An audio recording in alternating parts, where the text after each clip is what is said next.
Hello, you're watching the English News Bulletin on Qpvn channel. I'm Cho Nguyen, and now let me keep you up to date with the headlines.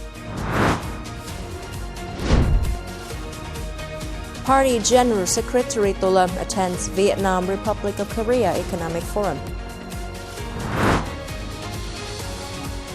Vietnam and Australia holds the 8th Defense Policy Dialogue. International visitors to Vietnam in July set new record.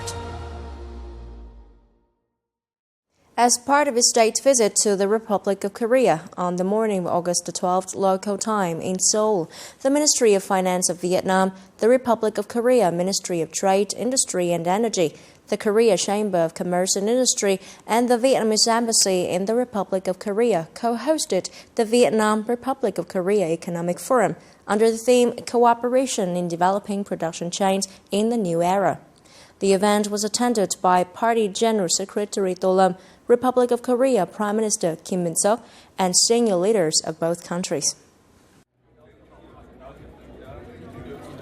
Party General Secretary To Lâm said Vietnam is refining institutions, improving the business environment, and removing bottlenecks to unlock resources and restructure the economy, with science, technology, innovation, and Vietnamese cultural values as key drivers. He urged the Republic of Korea ministries to enhance dialogue and investment connectivity, facilitate Vietnamese businesses in the Republic of Korea, and support Vietnamese goods access to the Korean market. Both sides should work to raise bilateral trade to $100 billion by 2025 and $150 billion by 2030, and increase the ODA for strategic infrastructure in transport, energy, digitalization, and climate adaptation. He called on the Republic of Korea enterprises to expand investment in Vietnam in areas of mutual strength, including clean and green energy, heavy industries, semiconductors, AI, blockchain, and high-quality services in healthcare, education, and urban development. At the forum, businesses from both countries discussed cooperation in clean and green energy, high-tech industry, digital infrastructure, and strengthening production and value chains. On this occasion, Party General Secretary To Lâm and Prime Minister Kim Min-seok witnessed the signing of several Vietnam Republic of Korea cooperation agreements. The same day in Seoul, in the framework of the state visit to the Republic of Korea by Party General Secretary To Lâm and his spouse, along with the high-ranking Vietnamese delegation, General Phan Van Giang, Minister of National Defense of Vietnam, met with Minister of National Defense of the Republic of Korea, An Gyu-baek. At the meeting, General Phan Van Giang congratulated Mr. An Gyu-baek on his appointment as Minister of National Defense of the Republic of Korea and pledged to further strengthen defense cooperation between the two countries. Minister An Gyu-baek expressed his pleasure at receiving and meeting with General Phan Van Giang for the first time to discuss defense cooperation between the two countries and emphasized that General Secretary To Lâm visit would make a crucial contribution to the development of the friendship, cooperation, and comprehensive strategic partnership between the two countries. The host expressed his special impression and affection for the country and the people of Vietnam and said that the Republic of Korea Ministry of National Defense is ready to cooperate with Vietnam Ministry of National Defense in areas where both sides have demands and strength.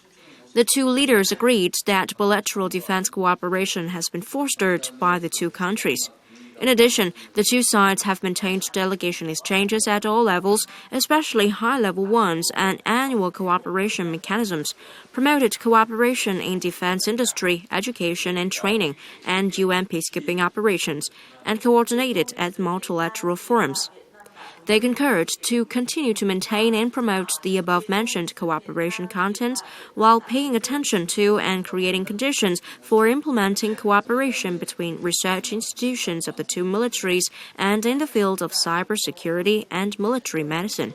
General Phan Van Giang thanked the Republic of Korea Ministry of National Defense for supporting and attending the second Vietnam International Defense Exhibition in December 2024, highly lauded its cooperation and support in the field of education and training and suggested that in the coming time, the Republic of Korea Ministry of National Defense continue to cooperate and train high-quality human resources for the Vietnamese Ministry of National Defense, especially in such fields as science and technology, artificial intelligence, cybersecurity, and digital transformation. Earlier the same day in Seoul, the Republic of Korea, Vietnamese Minister of National Defense General Phan Van Giang visited Dunamu Group, a financial technology group. Dunamu is a financial technology group founded in 2012 in the Republic of Korea. Currently, the owner and operator of the Upbit Crystal Asset Exchange, the largest centralized exchange in the Republic of Korea and among the leading CEX exchanges in the world. Recently, Dunamu Group and the Military Commercial Joint Stock Bank have cooperated in the field of crypto assets, a new and potentially field of financial technology.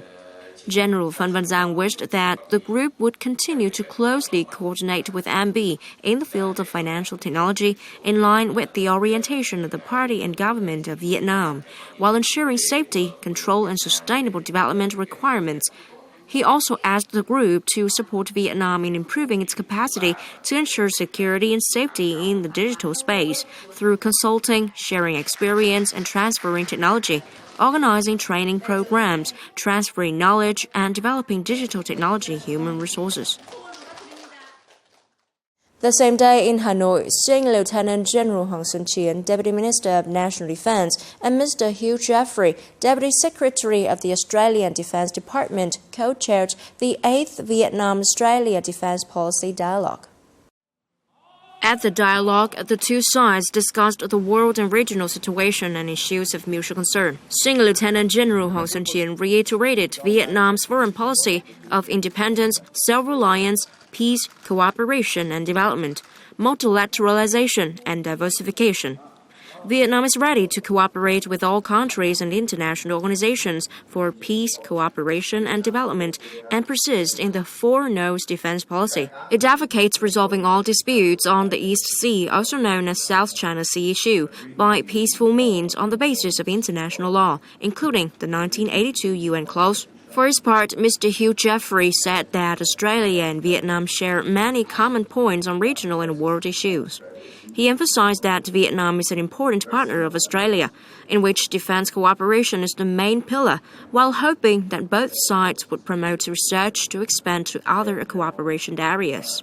On that basis, in the coming time, the two sides will continue to strengthen cooperation, effectively implementing such contents as delegation exchanges, contacts at all levels, cooperation in military medicine, and overcoming post-war consequences.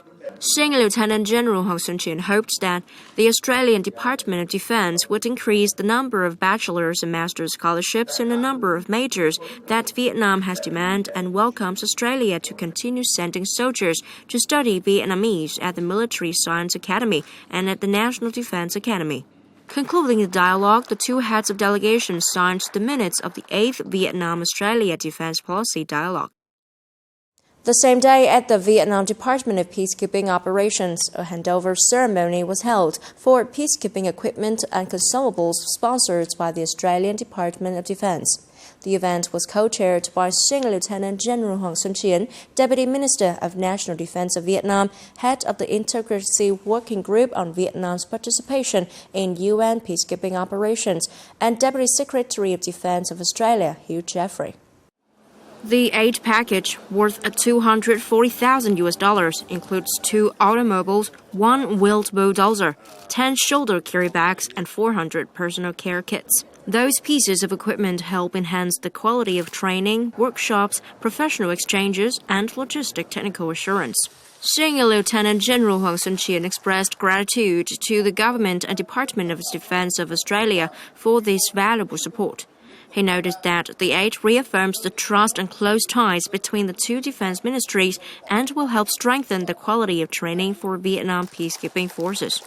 Deputy Secretary of Defense Hugh Jeffrey reaffirmed Australia's commitment to continuing its support in capacity building, expanding training cooperation, and promoting initiatives for regional peace and security. Also on August the 12th, the Vietnam Department of Peacekeeping Operations hosted the final planning conference for the 2025 Vietnam-India Bilateral Army Exercise, or VIET 2025 for short. The exercise will take place in Vietnam this November. VIET 2025 marks the sixth time Vietnam and India have taken the rotation role in hosting the event. It provides an opportunity for the two militaries to share experiences, enhance professional skills, and improve coordination in UN peacekeeping operations, particularly in joint engineering units with support from medical and Air Force contingents. The annual rotation of hosting bilateral peacekeeping exercises reflects the high level of political trust and the substantive and effective defense cooperation between Vietnam and India. It also underscores the commitment of both countries' militaries to contributing to the UN peacekeeping efforts for peace, stability, and prosperity in the region and the world. Coming up next, Vietnam and Finland cooperate to promote implementation of Sustainable Development Goals. International visitors to Vietnam in July set new records. On August the 12th in Hanoi, the event Journey to Responsibility took place with the participation of UN representatives, the Finnish ambassador to Vietnam, representatives of a number of Finnish and Vietnamese enterprises, and more than 100 guests from 34 provinces and cities across the country. The event aims to connect businesses, promote production and consumption between the two countries, and contribute to realizing the goals of the UN Decade of Action. Speaking at the event, Finnish Ambassador Kehio Novanto affirmed that Finland is a clean and sustainable agricultural country, famous for its timber, seafood, beef, and especially dairy products. He expressed his hope that increased trade cooperation will contribute to the effective implementation of the Sustainable Development Goals, especially Goal number 3 of ensuring good health and life for all, Goal number 12 of promoting responsible production and consumption, and Goal number 17 of strengthening partnerships. At the event, representatives of Valio Group, DTech Group, and DTech Bio Joint Stock Company also emphasized their desire to strengthen long-term cooperation in the field of nutrition and healthcare, working together for community health and sustainable development. In the first 7 months of 2025, Vietnam welcomed some 12.2 million international visitors, an increase of nearly 23% over the same period last year. Notably, even July, which is considered the low season, still welcomed the same number of visitors as the peak season in 2019. The peak tourist season for international visitors to Vietnam is usually from September to April of the following years. However, in July this year, European, Russian, and Chinese visitors to Vietnam increased by 38%, 156%, and 46% respectively. In terms of growth drivers, Russia is the market with the highest growth rate, with the number of visitors in July this year equal to 300% compared to the same period last year. These are rare numbers in previous summers. Vietnam is favored by many Russian tourists. That explains the hike in the number of Russian tourists to Vietnam recently. In addition to Nha Trang and Phu Quoc, Russian tourists also like traveling to Phan Thiết, Mũi Né, Ho Chi Minh City, or Hanoi. Vietnam's tourism promotion campaigns abroad are becoming more effective with high scale, quantity, and frequency. In particular, these campaigns focus on enhancing the image and brand of Vietnam's tourism destinations in key international markets, while supporting tourism businesses and attracting tourists. Thanks to these efforts, Vietnam's tourism industry is gradually affirming its position on the world tourism map, attracting the attention of international tourists. Since the beginning of the year, a series of Vietnam's tourism promotion campaigns in France, Italy, Germany, Switzerland, Poland have brought Vietnam's image closer to European visitors. Vietnam's tourism is often promoted in France. We can also learn about it from people who have traveled to Vietnam or from the social network. We planned this whole trip on our own. Vietnam amazed me so much in many ways. Thanks to its open visa policy, diverse tourism products, and effective promotional campaigns, Vietnam has not only attracted a record number of international visitors, but also gradually erased the concept of a low season.